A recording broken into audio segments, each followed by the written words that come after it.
Where are we, Yasin? We are at the Tower of London. Tower of London.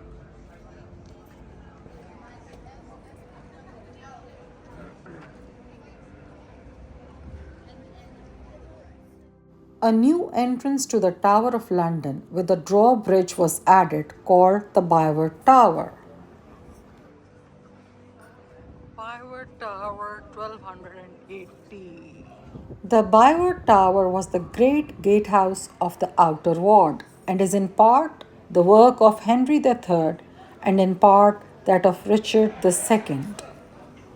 The date the Byward Tower was built was between 1238 to 1272. Of all the roles that the Tower of London has played, torture has attracted the most myth and legend. Torture was used, but for a relatively short period, the 16th and 17th centuries, and especially during the Tudor period, a time of great political turmoil. The Wakefield Tower was built by King Henry III. This tower was part of the original Norman plan. The upper story was rebuilt by Henry III, who made it the entrance to his palace on the east. The Great Hall of the Wakefield Tower, memorable as the scene of Queen Anne Boleyn's trial, was pulled down during the Commonwealth. Physical torture was used at the Tower of London, but only a small number of cases were recorded. It was used mainly during the 16th and 17th centuries. The Bloody Tower was built by King Henry III. The Bloody Tower was originally named the Garden Tower, as its upper story opens on that part of the parade ground which was formerly the Constable's Garden, but was given this nickname from the murderous events which were believed to have occurred in the building. It was then believed to be the scene of the murder of the two little princes in the tower, Edward V and his brother, the Duke of York. Finally, it was believed that Henry VI also met his gruesome death here. The rack was the principal instrument of torture at the tower. It was a device upon which victims were laid and then pulled slowly by ropes attached to hands and feet. Repeated racking increased the agony. The Tower of London is a 1,000-year-old castle that protects the crown jewels. Throughout its long history, it was a secure fortress, a royal palace, and an infamous prison. Kings and queens demonstrated their power from here, shaping society and influencing our world.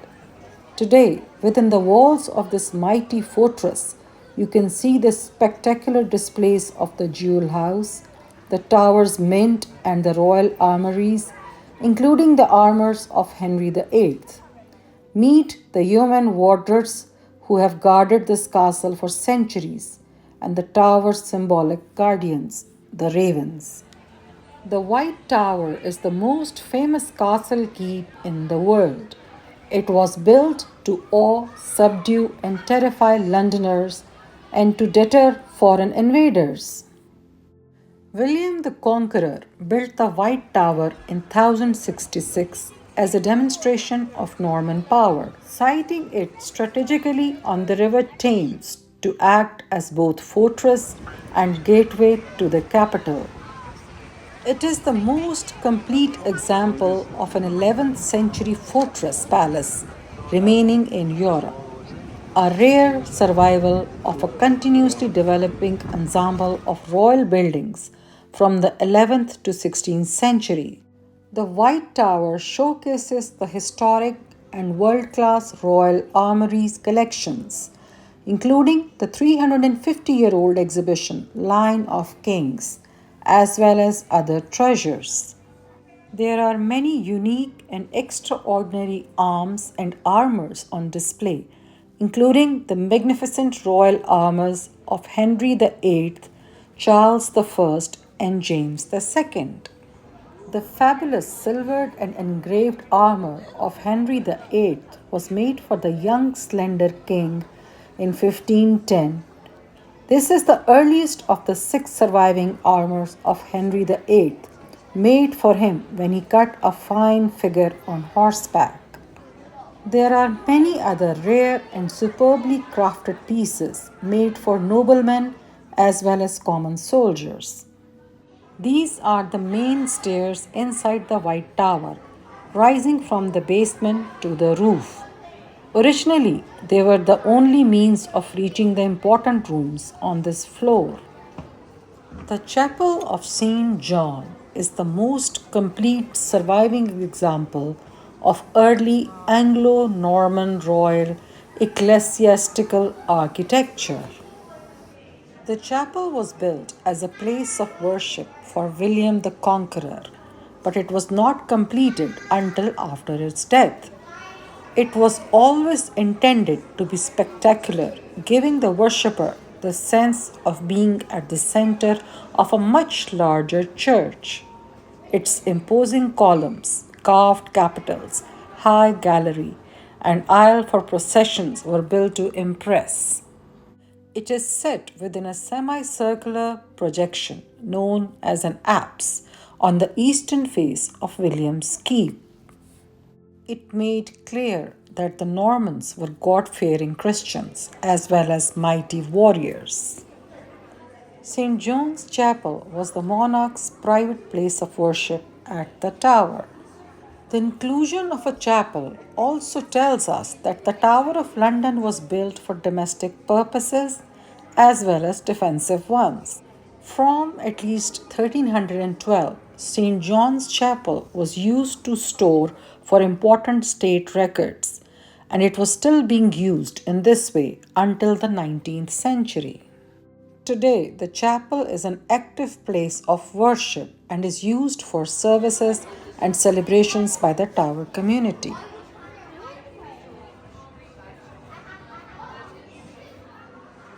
As the most secure castle in the land, the tower guarded royal possessions and even the royal family in times of war and rebellion. But for 500 years, monarchs also used the tower as a surprisingly luxurious palace. Throughout history, the tower has also been a visible symbol of awe and fear. Kings and queens imprisoned their rivals and enemies within its walls. The stories of prisoners, rich and poor, still haunt the tower. Kings and queens used the tower in times of trouble to protect their possessions and themselves. Arms and armor were made, tested, and stored here until the 1800s. The tower also controlled the supply of the nation's money. All coins of the realm were made at the Tower Mint from the reign of Edward I until 1810. Kings and queens also locked away their valuables and jewels at the tower, and even today, the crown jewels are protected by a garrison of soldiers. For over 800 years, men and women have arrived at the tower, uncertain of their fate. Some stayed for only a few days, other many years. During the Tudor age, the tower became the most important state prison in the country. Anyone thought to be a threat to national security came here. The future Elizabeth I, Lady Jane Grey, Sir Walter Raleigh, and Guy Fawkes were all sent to the tower. Even in the 20th century, German spies were brought here and shot.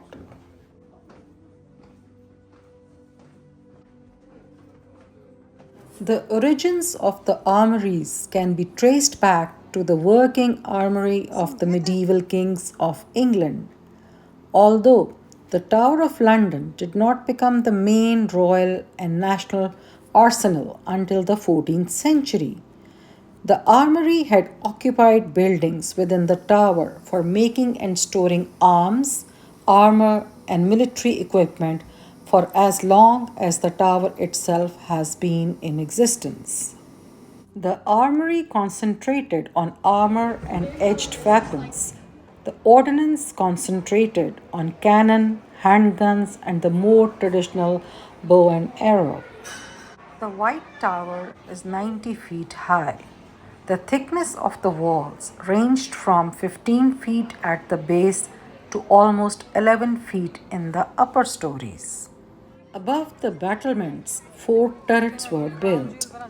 The east and south side of the White Tower were protected by the old Roman London city walls. The entrance to the tower was on the first floor, accessed via a removable staircase, designed to make invasion of the White Tower more difficult. During the Norman period, the White Tower consisted of three stories.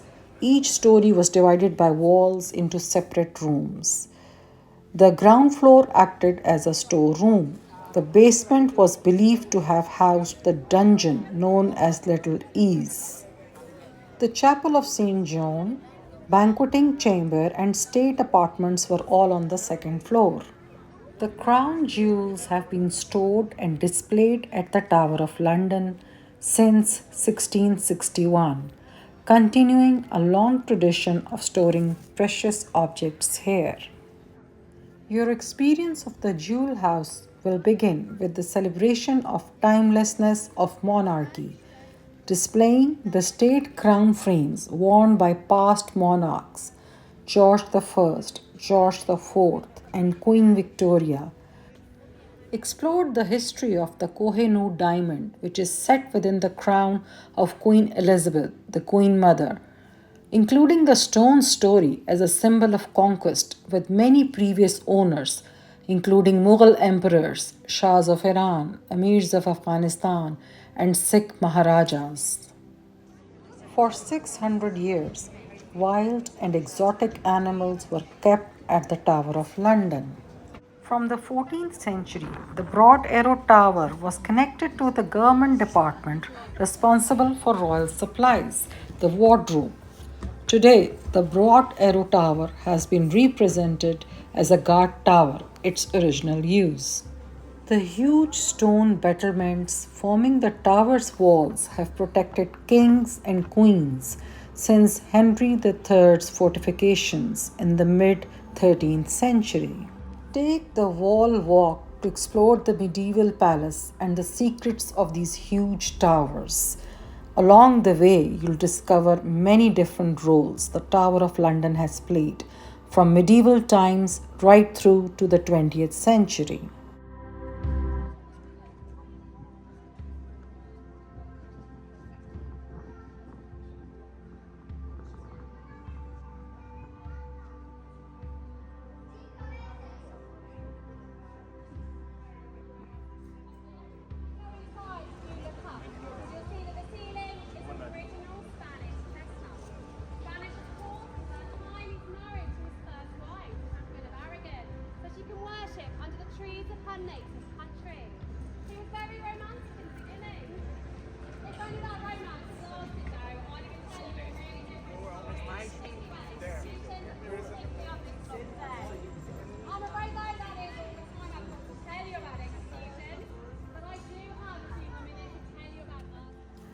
Tower Green and Scaffold Side is the place where many famous prisoners were executed, including three queens of England: Anne Boleyn, Catherine Howard, and Lady Jane Grey.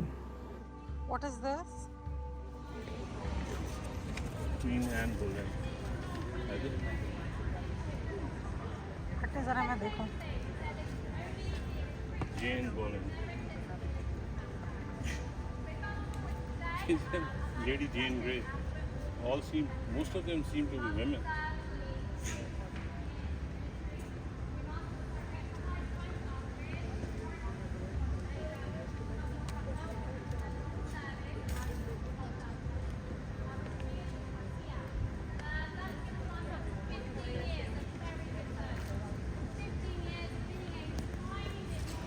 So, what is this place scene? Carried out the executions here in the tower. All the famous people, including Yes, like Anne Boleyn. Anne Boleyn, Henry VIII's wife, who was accused of. And Oh, that was her sister. Her sister was also executed. The Beauchamp Tower was built by King Edward I. The purpose of the Beauchamp Tower was for defensive purposes. It was quickly used in which to lodge prisoners of rank, and in consequence, many of the most interesting mural inscriptions are to be found in its chambers. As you enter the imprisonment at the Tower exhibition, you will see the graffiti carved by Tower prisoners through the centuries.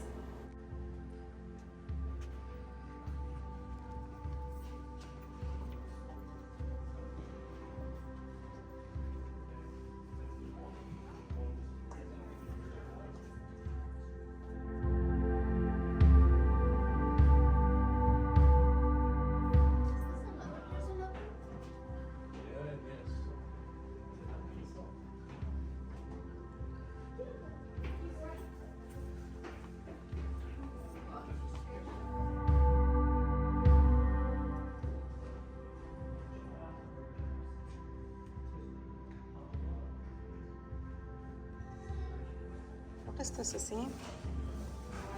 What are these carvings? Yes, bring your right. What are these carvings, Asim? These are carvings made by prisoners, and important prisoners were held here in this chamber. You can see their names on the left here. Here you see Thomas Miller, imprisoned 1538, executed at York. John Seymour. Ah.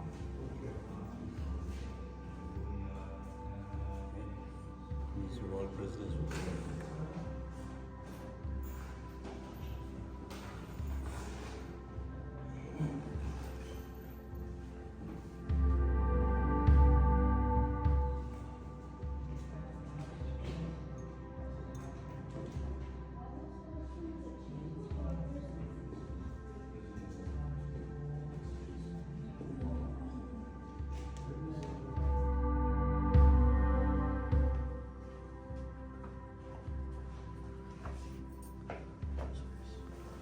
The Tower of London has played a prominent role in English history.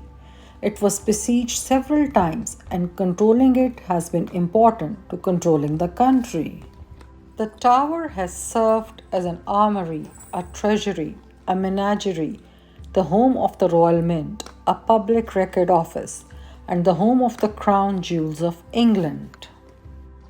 From the early 14th century until the reign of Charles II in the 17th century, the monarch would traditionally prepare for several nights at the Tower and lead a procession from there to Westminster Abbey for their coronation. So he came across, he was the Bishop of Rochester, the buildings sort of date from around that sort of period. So the chapel dates from about 1110. Basically, Beauchamp Tower about 1220, and then the outer wall around about 1280.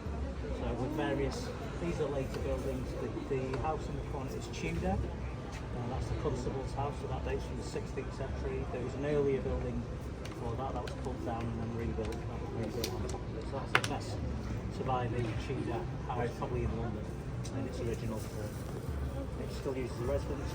Our Constable Tower still lives in there. No, so Henry VIII, there it would have looked quite different back in the day. So Henry VIII's time. The south side of the White Tower there would have been royal apartments. Okay. So that's where Henry and well, two of his wives would have lived. Both of them quite medieval. And both are buried in the chapel. We have Queen Anne Boleyn, his second wife. She was actually tried here in the Great Hall and executed here. She was the only one that wasn't tried outside and then brought back in. So she was tried here, executed here. Queen Catherine Howard was tried at the Guildhall in London and then brought back by barge, came in through Traitors Gate, and she was executed up on Tower Green. The Chapel Royal is perhaps best known as being the burial place of some of the most famous Tower prisoners. This includes three Queens of England, Anne Boleyn, Catherine Howard, and Jane Grey, all of whom were executed within the Tower in the 16th century. Henry VIII's wives were accused of adultery and treason. Lady Jane Grey was an unfortunate pawn in a plot to replace Mary I, and was executed for high treason in 1554, aged only 17. Stories of ghosts haunt the tower. Anne Boleyn is said to stalk the site of her execution on Tower Green. One of the most famous legends of the tower surrounds the ravens. The story goes that should the ravens leave the tower, both it and the kingdom will fall. The ravens at the tower today are cared for by a dedicated yeoman warder known as the Raven Master.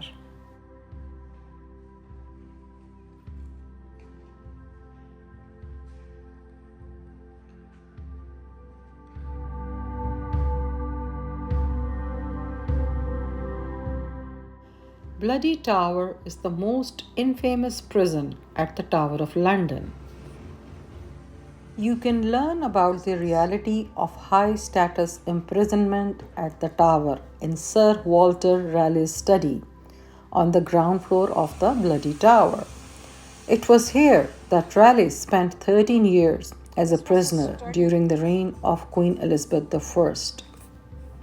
Raleigh was allowed 3 servants, and the interior was even partitioned to make more comfortable living conditions for his family. He was given 2 rooms on the upper floor of the Bloody Tower. As a prisoner of high status, Sir Walter Raleigh was granted access to a courtyard outside the Bloody Tower where he cultivated a small garden. Raleigh used this garden for exercise and to grow exotic plants, which he'd become interested in during his adventures in South America. Some plants were used to create medicinal potions. The Bloody Tower is most strongly associated with the murder of 2 princes, 12-year-old Edward V and his younger brother Richard, in 1483. Tradition says that they stayed in these rooms on the orders of their uncle, the future Richard III. The prince's subsequent disappearance remains one of the most intriguing stories of the tower's history.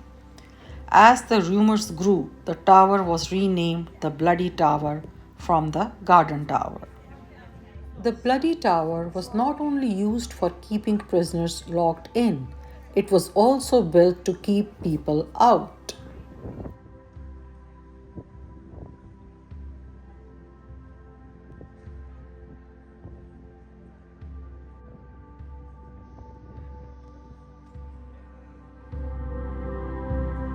Human warders, royal bodyguards, the beef eaters as they are nicknamed, have long been symbols of London and Britain. It is thought their nickname is derived from their position in the royal bodyguard, which permitted them to eat as much beef as they wanted from the king's table. Henry was paranoid that he would be poisoned, so he had his royal bodyguard to taste his food first, his meat, his beef.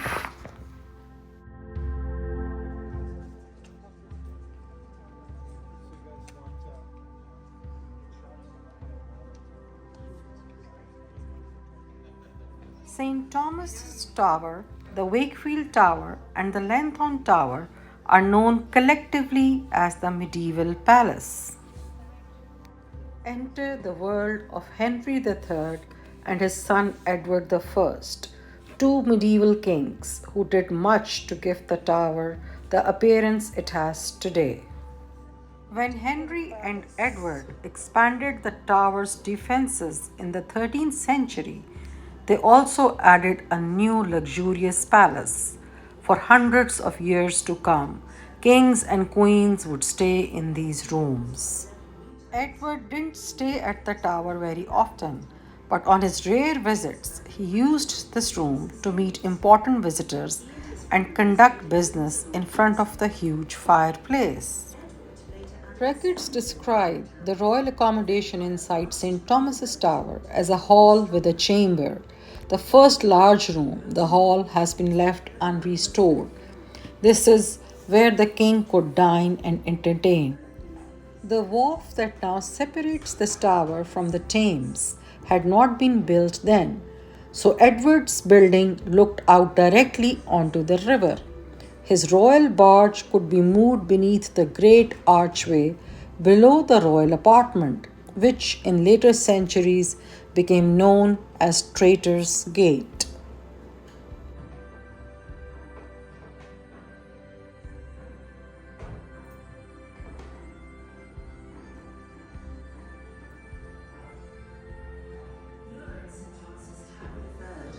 Together they expanded the fortress and created an impressive new palace within it.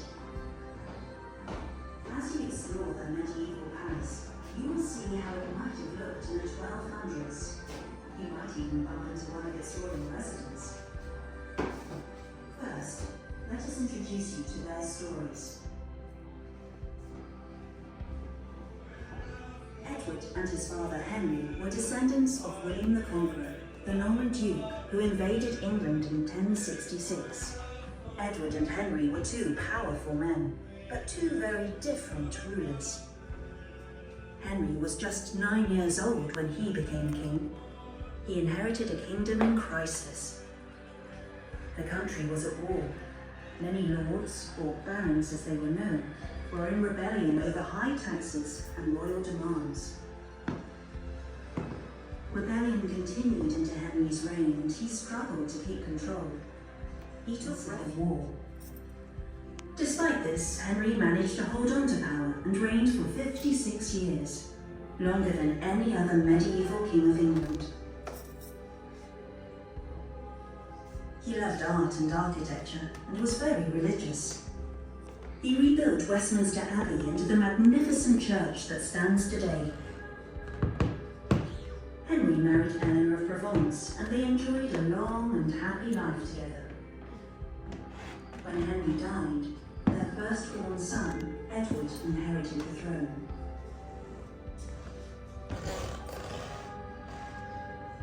Edward was a very different type of king. He was tall and muscular, an advantage in war as his long arms meant greater reach with his sword. Unlike his father, he was strong and decisive, a warrior king. Edward used brutal action to win and keep power. He is often remembered as the Hammer of the Scots. In 1294, he stayed in his rooms while preparing for war. Edward also did much to reform the kingdom, setting up a long-lasting legal system and establishing a parliament that is still recognizable today. Edward married Eleanor of Castile when they were both teenagers. It was a political partnership and a successful marriage. When Eleanor died, aged 49, he was heartbroken. It was 9 years before Edward married again to Margaret of France. Edward I's bedchamber in St. Thomas's Tower has been reconstructed using replicas based on original 13th century furnishings. The room shows the king's bed close to the fireplace for warmth, but allowing him a view of the little chapel over the water mentioned in 13th century records. The wall paintings are based on the floral pointing described in account for Edward's mother's chamber at the tower. The royal bedchamber has been represented as it might have appeared in the time of Edward I. The replica bed was based on one mentioned in medieval accounts, which was made to accommodate the tall, imposing king known as Longshanks.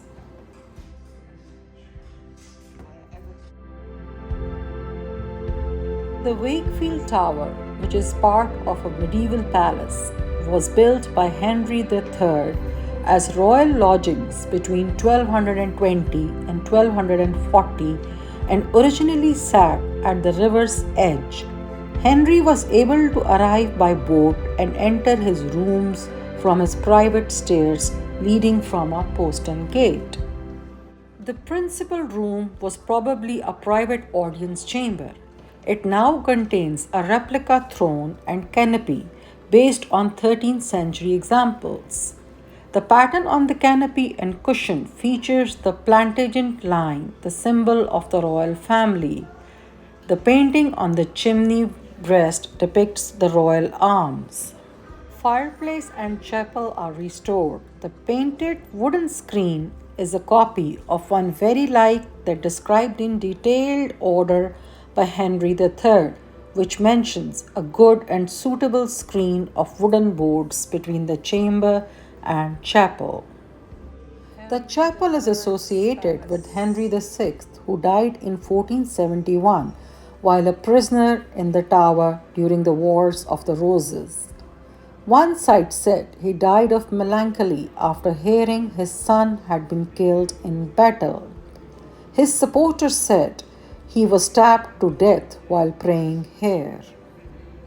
Since 1923, the ceremony of the lilies and the roses has been held here every year on the evening of 21st May, the day of Henry's death, and is attended by representatives from Eton College and King's College. Both of these institutions were founded by the unfortunate king.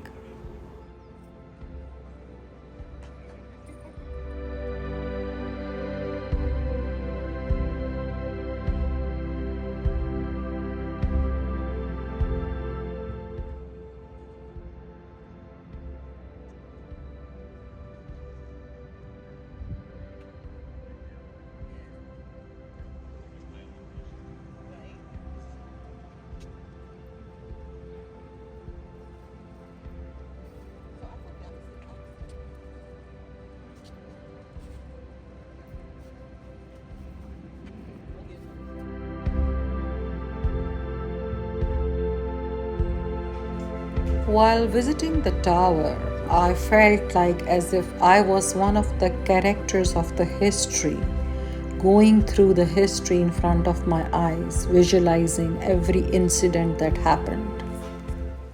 Going through the 1,000-year-old history had an overwhelming effect on me. The Lantern Tower, built as part of Henry III's Queen's Lodgings, was gutted by fire in 1774. The present building is 19th century. Inside, a selection of real 13th century objects illustrate the lifestyle of Henry and Edward's courts.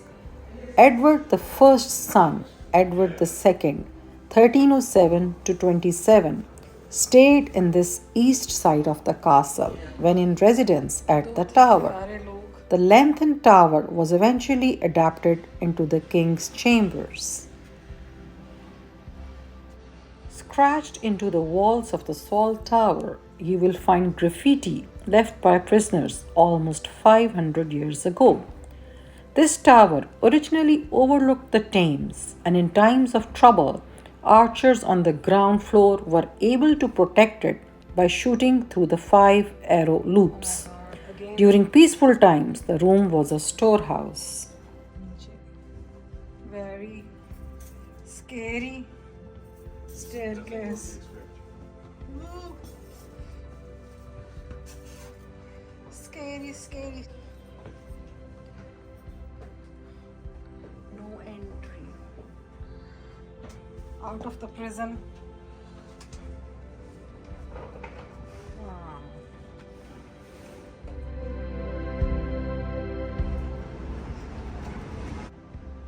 And here comes another tower.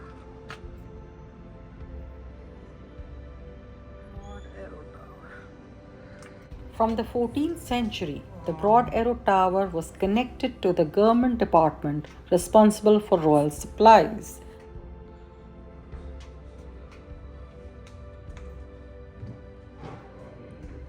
What is this?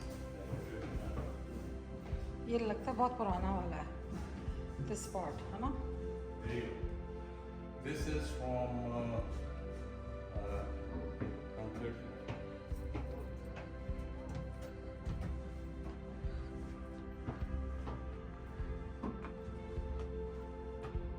Stairs going up. This addition to the east battlements recreates the atmosphere of a fortress in operation, where the garrison would have assembled in case of attack. Hear the sounds of the garrison at peace and at war. under cover of the wooden roof that would have protected them.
I missed the point.